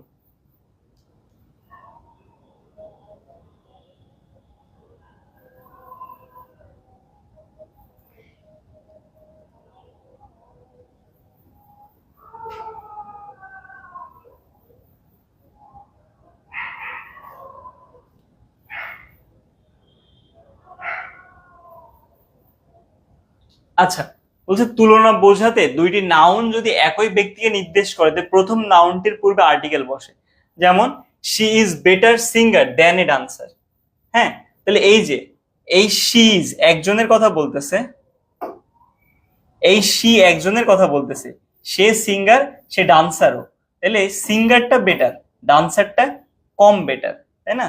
তো এরকম যেহেতু দুই জায়গায় আছে, তাহলে দুইটা গুণ আছে বাট একজন ব্যক্তিকে বোঝাচ্ছে, ওই আগের রুলের সাথে কানেক্টেড, এই জন্য একবার আর্টিকেল বসছে। বাট একটা ব্যক্তির দুইটা কোয়ালিটি, বুঝতে পারছো? কিন্তু পার্সন যেহেতু একজন, এই জন্য আর্টিকেল একবার বসছে। She is a better singer than a dancer, তাহলে এই যে দুইবার আছে তাহলে দুইজন ব্যক্তির কথা বলতেছে, ঠিক আছে? আচ্ছা, রুল নাম্বার 4 বলছে যত তত বোঝাতে অ্যাডভার্বের রূপে কম্পারেটিভ ডিগ্রি পূর্বে দি বসে। The more you read the more you learn, এটা আগের দিন পড়ছে। যত তত বোঝাতে হইলে অ্যাডভার্বের ইয়াতে তোমার দি বসে। দ্য মোর যা যত তত তাই, এর মানে যত আর এর মানে তত। তাহলে এই যত পড়বা তত শিখবা, তাহলে এটা এই অ্যাকশনের সাথে এটা কানেক্টেড। এই অ্যাকশনের ফলশ্রুতিতে এই জিনিসটা হয়। এরকম যখন যত তত বোঝায় কম্প্যারিজন বোঝায় তখন দা মোর, এই মোরের আগে একটা দি বসাবে, এটাই বলতেছে, ঠিক আছে? আচ্ছা, তো এর মাধ্যমে আজকে আমাদের ক্লাস শেষ হয়ে গেল। আমরা আর্টিকেলের সব রুলগুলা শিখলাম। হ্যাঁ, যারা নেটওয়ার্কের একটু প্রবলেমের জন্য ক্লাস করতে পারে না তার রেকর্ড দেখে নিও। আমি এই ক্লাসটা ডাউনলোড করে আমি তোমাদের ইউটিউব লিংক দিয়ে দিব। ইউটিউবে এরকম বাধা থাকবে না হয়তোবা, যেহেতু স্ক্রিন রেকর্ডিং না। হ্যাঁ, তো ওই রেকর্ডিং থেকে তোমরা এটা সুন্দর মতো ক্লাসটা করে নিও। করে নিয়ে সবাই যখন বলবা যে আমার ক্লাস খুব ভালো মতো শেষ, তাহলে আমরা তখন একটা সলভ ক্লাস করব। সলভ ক্লাস করলে আমাদের এই জিনিসগুলো যত প্রবলেম আছে, ইন্ডিভিজুয়াল প্রবলেম আছে, সব প্রবলেম ঠিক হয়ে যাবে। আর আমি তোমাদেরকে ডেকে ডেকে ধরবো, তাহলে তোমাদের ইন্ডিভিজুয়াল যত প্রবলেম আছে, কে কে পড়তেছো না সেটাও প্রমাণ হয়ে যাবে, কতটা পড়ছে কয়দিনে সেটাও দেখা যাবে। তো সেদিন পর্যন্ত সবাই ভালো থাকো, বেস্ট অফ লাক। আর একটা রেকর্ডেড ভিডিও পাবা আশা করি 25 তারিখে আমাদের ফ্রি হ্যান্ড রাইটিং এর উপরে। তাহলে আমরা ছুটির পরে, আমরা বলা যায় 5 তারিখের দিকে, আমরা 10 দিন, যেহেতু দুর্গাপূজার ছুটি থাকবে, ভার্সিটি বন্ধ, সবকিছুই বন্ধ থাকবে, 10 দিন পরে আমরা আমরা ফ্রি হ্যান্ড রাইটিং এর প্র্যাকটিস গুলো আবার প্র্যাকটিস করে দেখব কি কি ভুল হচ্ছে না হচ্ছে। এই সপ্তাহে আমরা শিখলাম, পরের সপ্তাহে আমরা প্র্যাকটিস করব। ওই সময় সলভ ক্লাস হবে, ওই সময় ফ্রি হ্যান্ড রাইটিং এর প্র্যাকটিস হবে। আমি সবগুলো বুঝাই দিব। তাহলে এই দুইটা কম্বিনেশন করে আমরা ওই সপ্তাহে জাস্ট আমরা এই সপ্তাহে যা পরিশ্রম করলাম ওটার ফিডব্যাক নিব পরের সপ্তাহে। এবার দেন ক্লিয়ার হইলে আমরা পরের টপিকে আগাবো। আস্তে আস্তে আমাদের কোর্স এভাবে আগাইতে থাকবে। ধন্যবাদ সবাইকে আগ্রহ করে ক্লাসটা দেখার জন্য। নেটওয়ার্ক প্রবলেমটা পরের দিন আমরা সলভ করব। তো সে পর্যন্ত ধন্যবাদ, ভালো থাকো সবাই। আসসালামু আলাইকুম।